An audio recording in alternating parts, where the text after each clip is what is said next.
Primeiro, temos que falar da mais do que contestável inelegibilidade do Bolsonaro pelas questões eleitorais. Reunião com embaixadores, solenidade de 7 de setembro, argumentos frágeis, evidente, todo mundo sabe. Por ser argumento frágil, querem, a todo custo, imputar crimes ao ex-presidente Bolsonaro.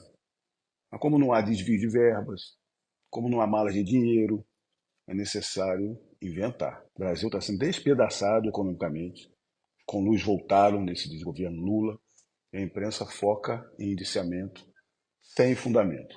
Então, vamos aqui tentar resumir essa completa falta de fundamentação para esse indiciamento. Bolsonaro e outras 11 pessoas foram indiciados nessa questão dos presentes, relógios, joias, objetos, que qualquer chefe de Estado, presidente, recebe. A questão central, a questão basilar, é se esses presentes ficam com a presidência, com o governo, se são bens públicos, ou se eles são personalíssimos, são pessoais, privados da pessoa do presidente que recebe. Esses bens recebidos pelo presidente Bolsonaro não foram recebidos em cerimônias de troca de presentes. E são cotados na legislação como personalíssimos. Ou seja, é claro notar que são privados do presidente, no caso do presidente Bolsonaro. Onde é que tem irregularidade aí? Na presidência da República, ainda o setor que cataloga os bens e dão parecer nesse sentido.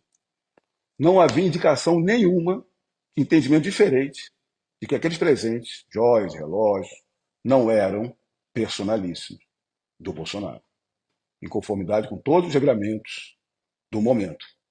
Claramente não há como imputar qualquer irregularidade, ou ainda não há qualquer vontade de praticar ilícito, ou consciência de prática de um delito, que é fundamental.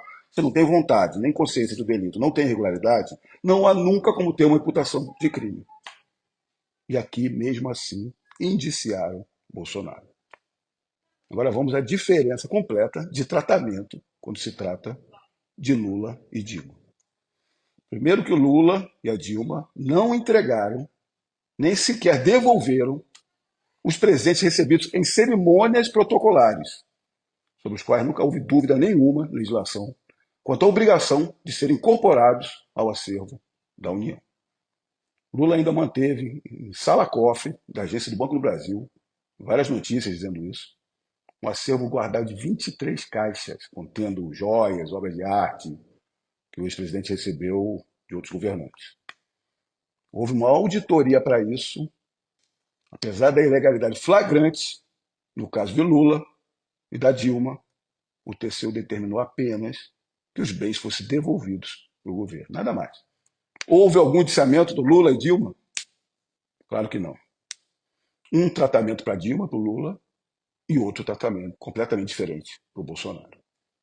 Vale enfatizar que no caso do ex-presidente Bolsonaro, diferentemente de Lula, Dilma, com Bolsonaro não envolvia nenhum presente recebido em cerimônias protocolares. Ah, mas o TCU mudou a regra para bens personalíssimos de alto valor. Mudou a regra depois. Ainda tem esse ponto. Bolsonaro, quando ciente de que havia uma dúvida interpretativa sobre essa questão, diligenciou voluntariamente, peticionou para devolver todos os bens, os objetos de questionamento, antes da decisão final do TCU. Como a gente vê, antes mesmo do TCU decidir, o presidente Bolsonaro já havia requerido a entrega voluntária dos bens. Ou seja, vale detalhar a discrepância entre os dois casos. Lula e Dilma levaram com eles mais de 600 bens, incluindo vários recebidos em cerimônias oficiais de troca de presentes, e somente devolveram os itens depois que o TCU decidiu o caso. Ou seja, devolveram os bens depois que foram intimados compulsoriamente para devolver. Eles foram indiciados? Nada. Por outro lado, Bolsonaro ficou com uma quantidade ínfima de bens, nenhum deles recebidos em cerimônias protocolares, e devolveu de forma voluntária no exato momento em que se apontou uma existência de uma possibilidade, de uma dúvida sobre o procedimento. Bolsonaro foi indiciado e, lógico, culpado pela mídia. Não há uma perseguição, não há um tratamento desigual. Tem mais. Mesmo com todos esses novos entendimentos, o TCU disse ainda que o Lula não precisaria devolver o relógio de luxo avaliado em mais de 60 mil reais que ganhou no ano de 2005. A área técnica do TCU avaliou que um novo entendimento foi fixado em 2016, não poderia ser aplicado de maneira retroativa. Muito bom para o Lula. Bolsonaro entregou antes da decisão, ainda quando estava em discussão, só que o Lula ficou com os seus bens.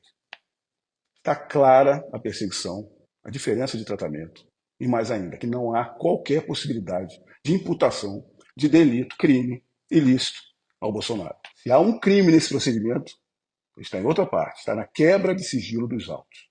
Hoje se tornou comum a imprensa ter acesso aos autos sigilosos, divulga tudo, faz ainda a sua narrativa para convalidar as invenções, as persecuções. Só que a apuração do delito de quebra de sigilo, nada.